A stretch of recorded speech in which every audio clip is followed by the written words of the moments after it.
Good evening, everyone. Before I move further into my speech, I want you all to do something. I want you all to close your eyes. Come on, everyone, close your eyes.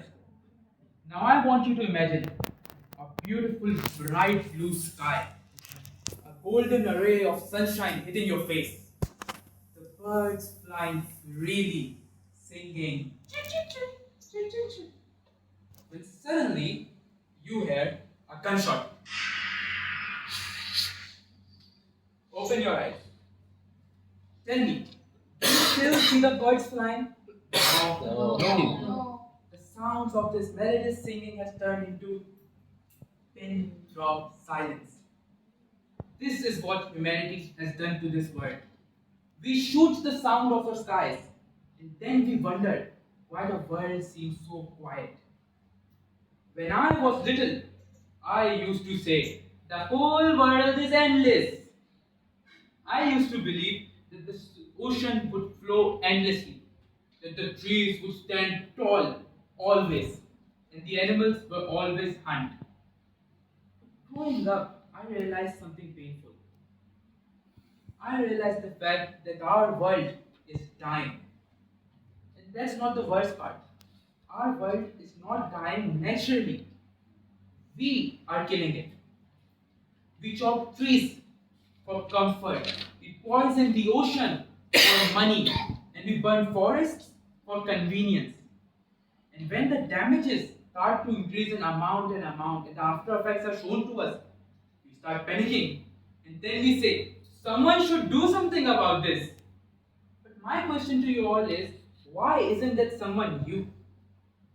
Birds, bear, deer, snail, or even a whale, all of these animals deserve a place upon this planet. But as humans, we are wiping them, erasing their trace from existence. Oceans are being polluted. Leave the example of whales. Take something more beautiful. Dolphins, sharks, everyone is getting destroyed.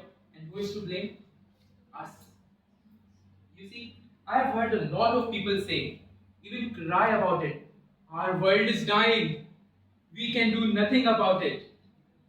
But honestly, I think our world may survive, but we may not. Because when that last tree is cut, when that last river is polluted, and when that last bird is shot from the sky, oxygen will not be bought by money. Technology will not replicate another earth. And maybe then we will start to realize we were destroying the very thing we love. I learned this lesson in an extremely harsh way, not through a National Geographic documentary or an episode of the Animal Planet. I learned this in the form of a tiny little angelic cat. I called her Kiko. She was the most adorable kitten in my whole area. Every time I woke up, I would hear her meowing at my front door, and I knew it was my time to feed.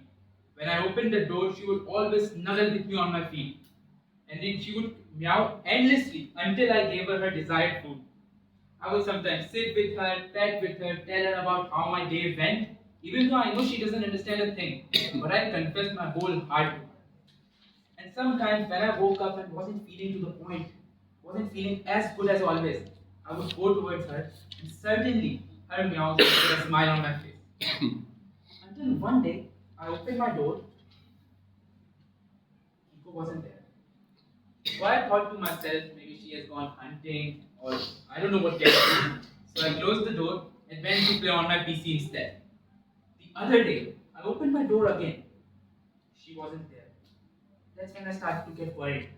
I ran outside, searched my entire area, asked the guard, showed the pigs, have you seen this cat? Asked my neighbors. When one of my neighbors told me something that broke down my entire world. She told me she saw Kiko lying near the roadside, still, silent, and gone. Basically, someone left a portion of poisoned or expired food on site, carelessly, maybe to get rid of the rodents, maybe with no thought behind their head at all. But for Kiko, it was the end of her entire world. I remember sitting there wondering, humanity is taking a dangerous route. But their effects are no longer on forests or rivers or vast oceans. Their effects are damaging even tiny innocent things like that pure angelic cat, like my dear Kiko. That day, something changed me. I realized that environmental damage is not about big factories or wide oceans. It's something so simple as throwing a plastic bottle carelessly, leaving a plate of expired food outside. Small actions, big consequences. My friends, look around yourself. Floods are happening. The heat of the temperature is getting higher and higher and higher every single day. Nature is not whispering anymore. It is screaming.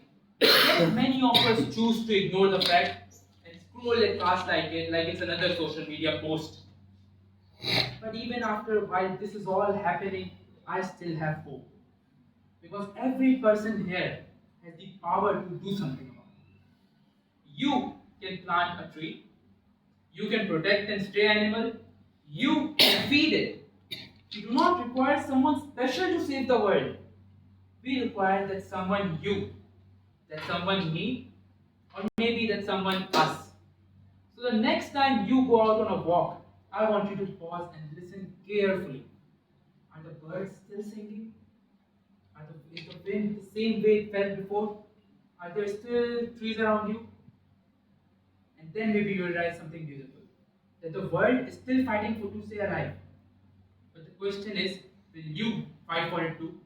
Amen.